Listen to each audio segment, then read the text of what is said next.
The next speaker is Lou Gévaux. She worked with Gaël at CNAM, and she will present a next appearance attribute is the translucency. So it is connected with the presentation of Alexandro and with the measurement of the PSF. So please, I give you the floor. Okay, so hello everyone. Thank you, Lionel, for the introduction. So I'm a research engineer at CNAM in Saint-Denis, and I work in the same team as Gaël Aubin in photometry and radiometry at the Laboratoire Commun de Métrologie. Today I'm going to talk about translucency and PSF. So Alejandro Ferrero already talked about translucency. I might repeat some things, but well, fortunately we agree. And about PSF, point spread function. I'm going to give you general definitions in this presentation, and there are a lot of open questions.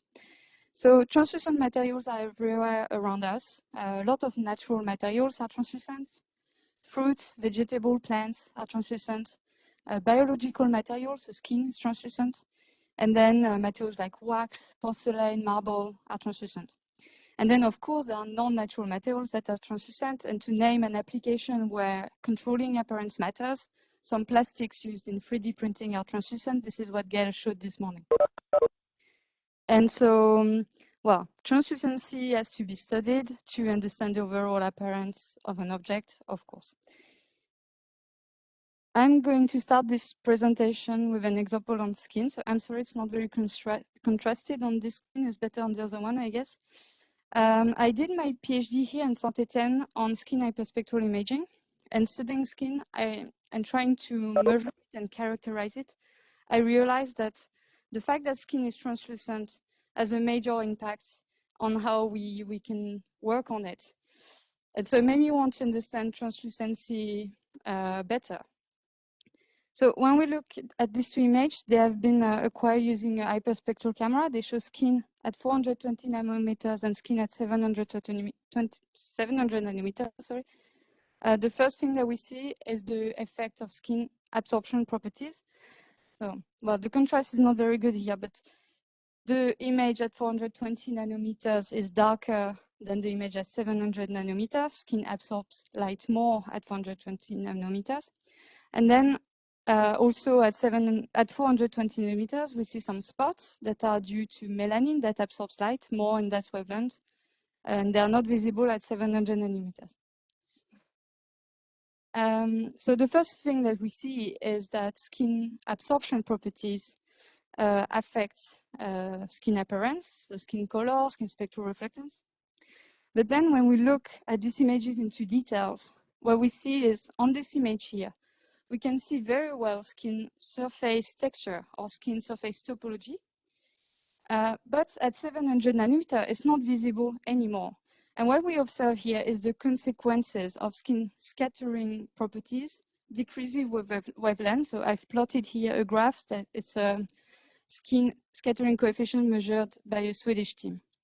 And so at 700 nanometers, light can enter skin, can scatter for a while, and so when it exits skin in direction of the camera, it has lost the information about the surface topology. And I'm always surprised to see on these images that here you have very small wrinkles that are visible at 420 nanometers. They have disappeared at 700 nanometers. So let's imagine we were in a room with light only in the red wavelengths. Our skin will all look very smooth, no wrinkle. We would look all very young. Well, I'm exaggerating. This imaging has been acquired using cross-polarized configuration. It means that we use polarization to remove the specular reflection on skin. So actually, in a room with light only in the red wavelength, we will still get some cues about the surface topology from the specular reflection. But well, this example shows that to characterize translucent material, we must take into account that they are translucent when we study them and when we want to measure them. Yeah.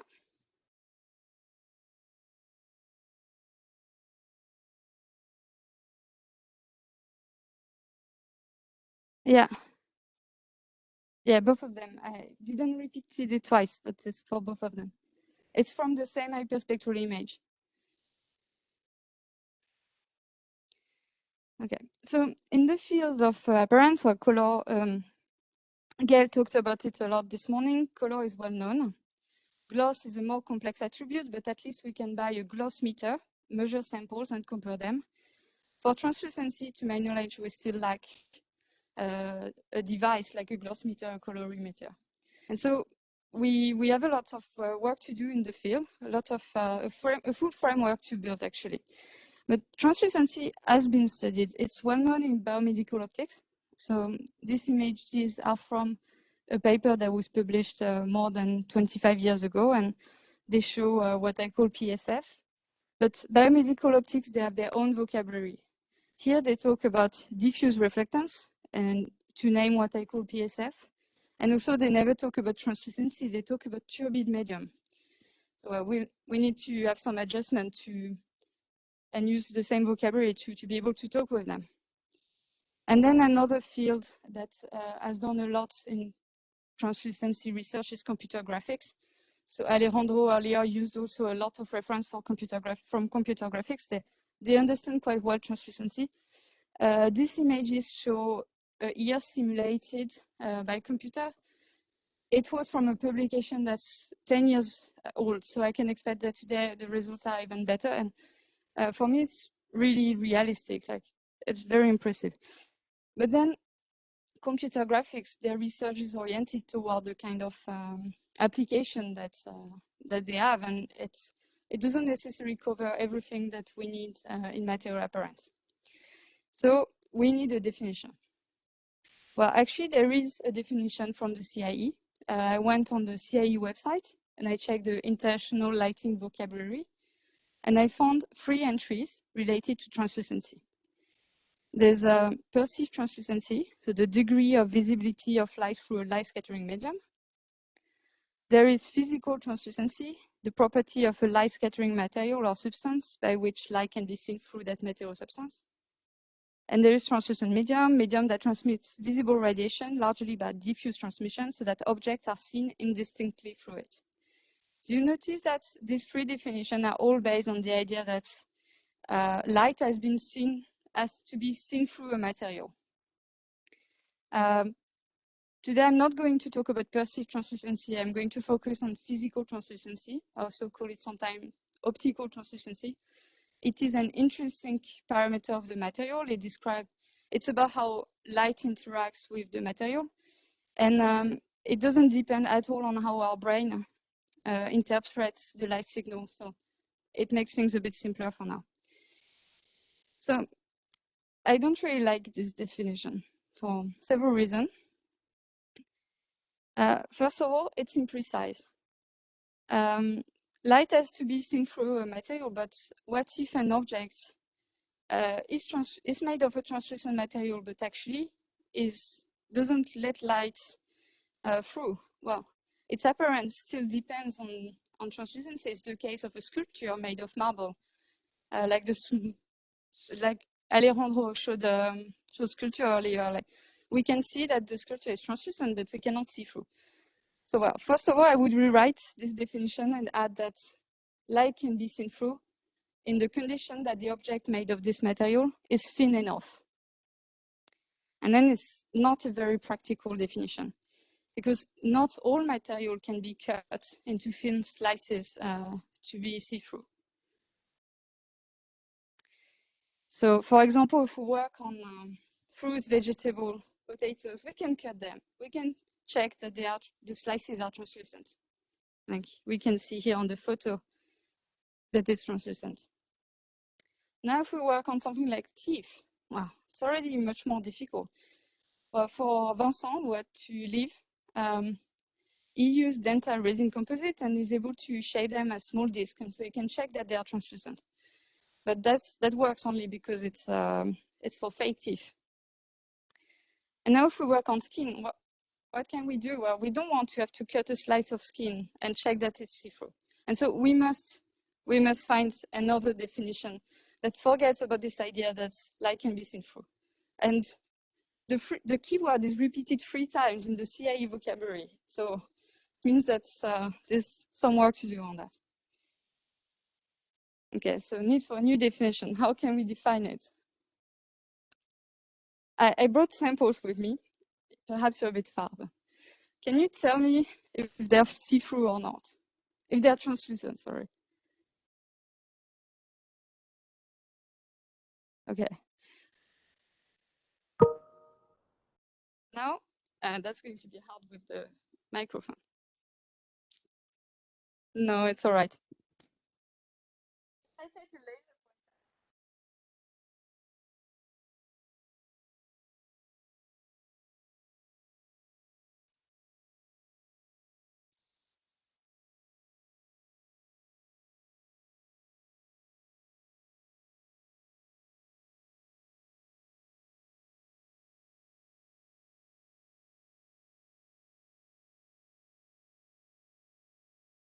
so it's translucent. And this one is likely a bit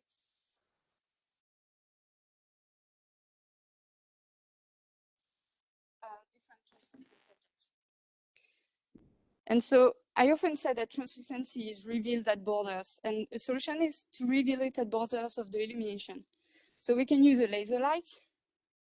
We can use a light beam with sharp edges, and we'll see that the edges are blurred on the translucent materials.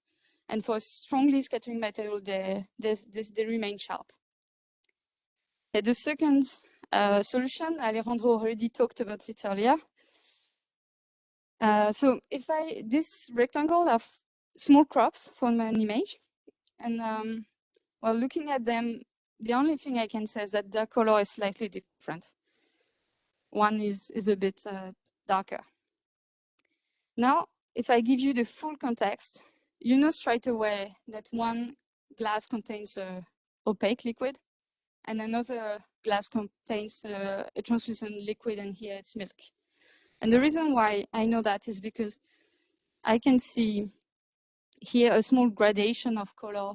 That's a visual cue for translucency. So if I don't have a laser pointer on me to check whether a material is translucent, I can also use the shape of the object, and I will get this information that it's translucent. And so rather than using this see-through keyword that we find in the CIE definition, perhaps we can talk about borders. But all of that is more about perceived translucency, you know, like perhaps to describe physical translucency, we should remain in the physics and just talk about the physical phenomenon. And well, at the end, I will propose something simple. Translucency is, so the physical one, is the property of a light scattering material into which light can enter and scatter and propagate before it re-exits the material further from the entry point. And so light can travel in the material. Well, that's not new, but I don't know why it's not in the CIE definition. Okay, so that was my first part about translucency definition. Now that you understand it better, and also after the first presentation from Alejandro, I hope you start to understand. We want to measure this property linked to translucency. And I propose to use point spread function. So the ultimate quantity that we can use to describe how light is reflected by a material is BSSRDF. The issue with BSSRDF is that it's complex, it depends on a lot of variables, it's complicated to measure, it takes time. It's not a very good quantity for industrial applications. And so what I propose is to, similarly to the fact that we use reflectance rather than BRDF, to use PSF rather than BSSRDF. And I'm going to define PSF, but first, the first three quantity, BSSRDF, BRDF, and reflectance, they are all defined by Nicodemus in his famous publication from 1977. Unfortunately, Nicodemus doesn't talk about PSF at all.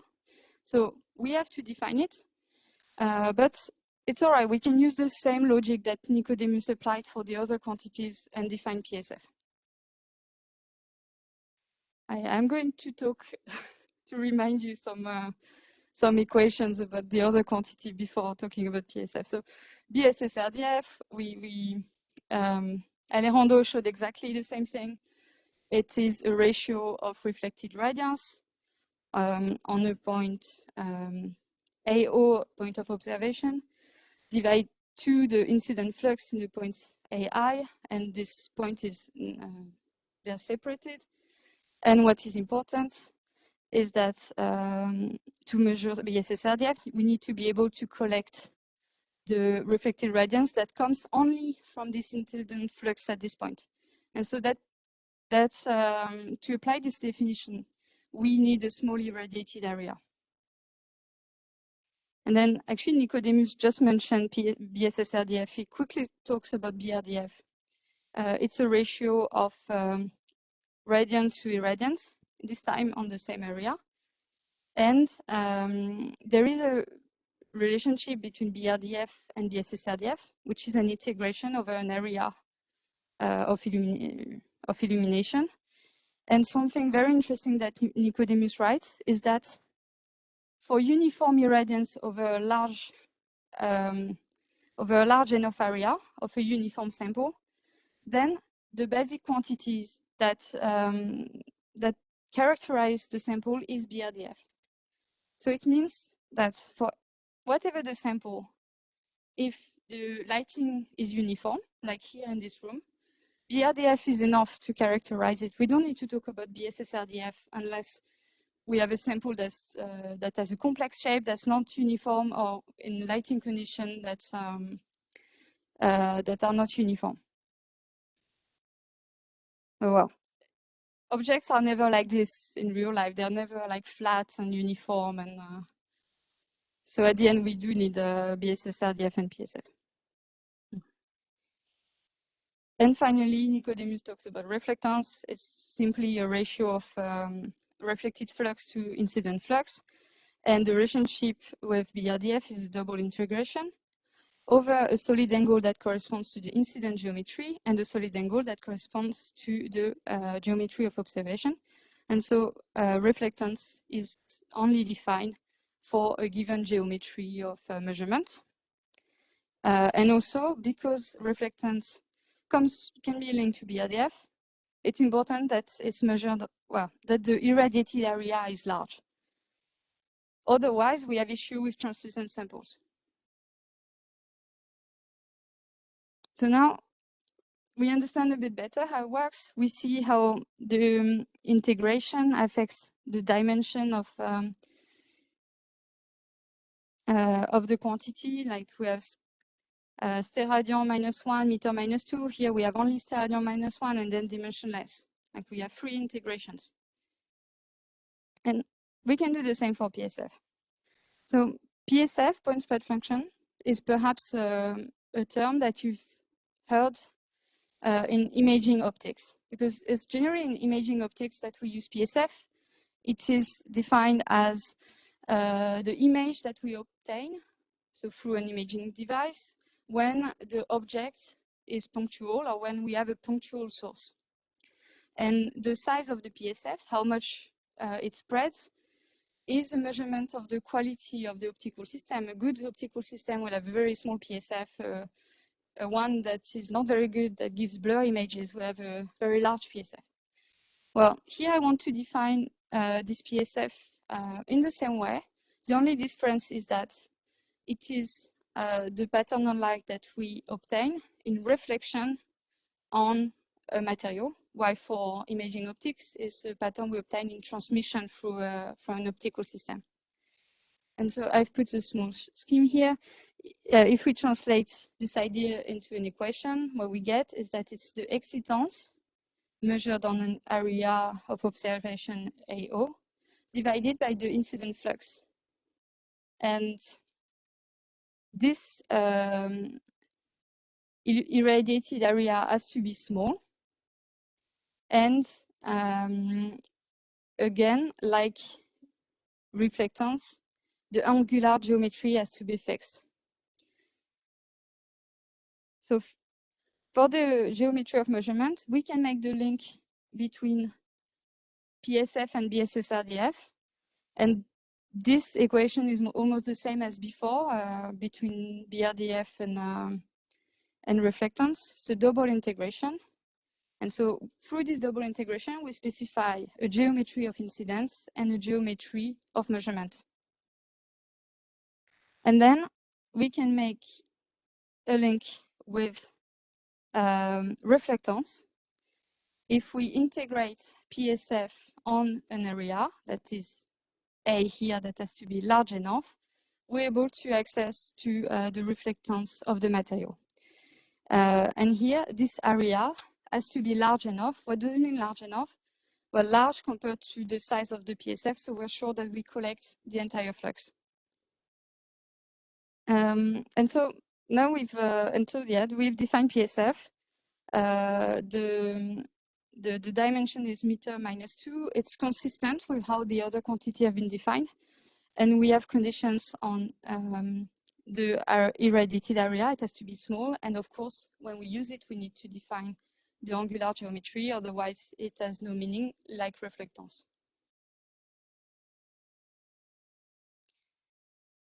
Okay, so that's all for the equations. Now in practice.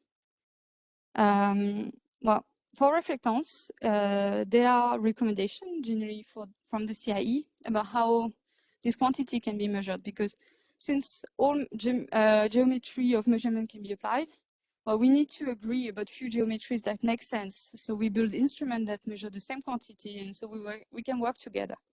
That's an example of geometry, the D diffuse A degree using an integrating sphere, and this is what you find in many spectral radiometer, like the X-Rite I7. It's this kind of geometry. Well, for PSF, we have the same question.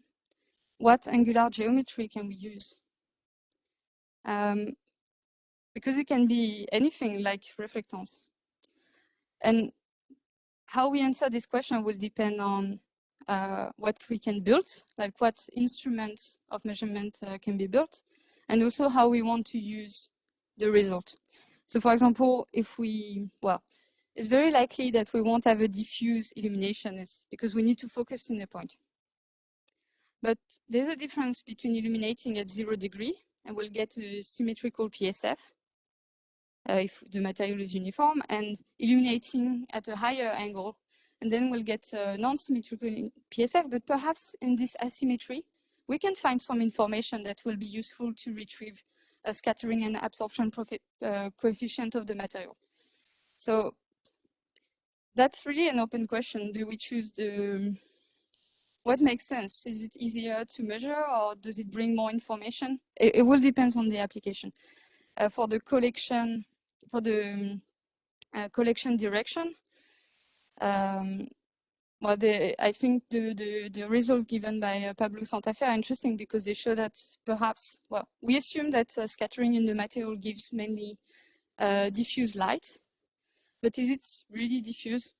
Well, we need to investigate all of that.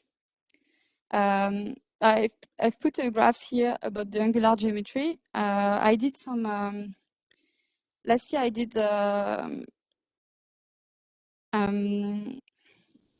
simulation to see the effect of the geometry of illumination on the PSF. And what I found is that as long as the illumination geometry is symmetrical, the angle has little influence. So in black, you have the PSF obtained for directional illumination, and in dotted in red, so it's very almost superposed to the dotted one that corresponds to 45 degrees. Well, yeah, I've simulated 45 degrees, 80 degrees, and also diffuse, and they're very small. So that's a simulation that has been done with certain hypotheses, like it's in the condition of the diffuse approximation. So perhaps it's not the best approximation. It doesn't cover all situations, but well, I'm curious to see when we measure this quantity, if we find similar results or if this was not complex enough. And then the second question for practical measurement is the size of the source. So if we look at the definition, the source has to be very small. Well, what does it mean very small? In theory, it has to be infinitely small, but we cannot do that. And the smaller the source, so the closer we are to the definition, but then we have very little flux, so it's really hard to measure. So then when we use a bigger beam, we have more flux, but then we don't really measure the PSF anymore. We measure the PSF convoluted with the beam. And again, it's an open question that will depend on what we're able to do. Well, I hope we can solve this question in the coming years. So now, in practice, what we do at CNAM. This is our lab room. Well, there are many things on it, but we have a BSS-RDF measurement setup. So we have a source here that we call the microbeam. It's a source that illuminates a sample with a beam that's less than 50 micron large. So very small, not a lot of light. It's on a ring, so it can rotate around the sample. The sample is held here by a robot arm, 6-axis. And then we have a detector here. And so it's a BSS-RDF system because we can measure the sample in any geometrical direction, but we can also use it for PSF. We just fix the direction of illumination and observation. So this is the beam actually on a spectralon. You see that at that scale, spectralon is translucent and it's not negligible. Because you have the 1 millimeter scale and the beam is, well, less than 100 microns, like 50 for half wave. And then to measure it, we use a CS2000 that we have hacked, let's say. We remove the objective and we put a custom optics. And the field of view that we see here is 300 micron large. So in using that, with the CS2000, actually it's positioned on Z translation axis and X translation axis. We can scan the area around the illumination beam. And in this way, we can measure PSF. So, well, this is how we do it at CNAM. It's a meteorological institute. We have time.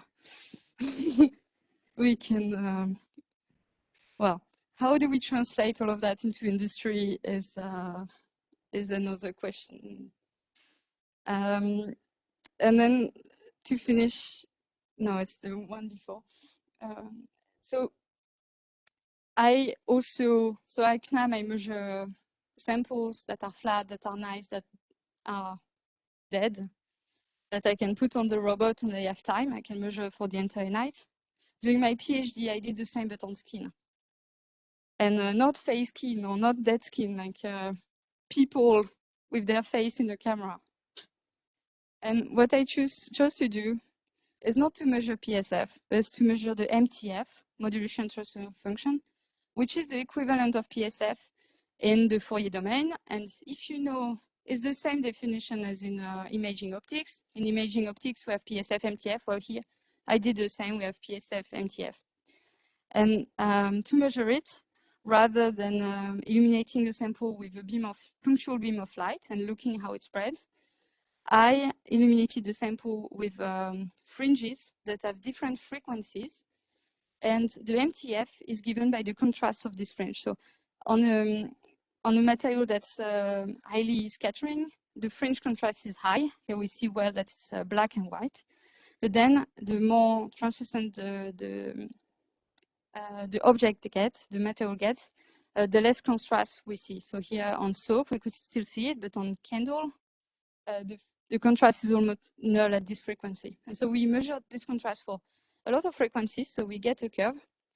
And we get all the information in this curve related to absorption and scattering properties of the material. And the advantage of this method, it comes from biomedical optics. It's used in surgery. It's called SFDI. The advantage of this method is that it's an imaging method. So we get as many measurements of the MTF as pixels on the camera that we use. Why? So we can work on non-homogeneous sample. So for skin is great. Well, then there are issues. The sample has to be flat, and well, there are issues everywhere anyway when we want to do measurement. And one thing that's great with this method is that we don't need to think about the size of the source anymore, because well, if we measure PSF with a large beam, we need to apply a deconvolution to get the PSF. Here, we just need to convolution in the Fourier domain becomes multiplication. And so here we just need to divide quantities and it gets really easy.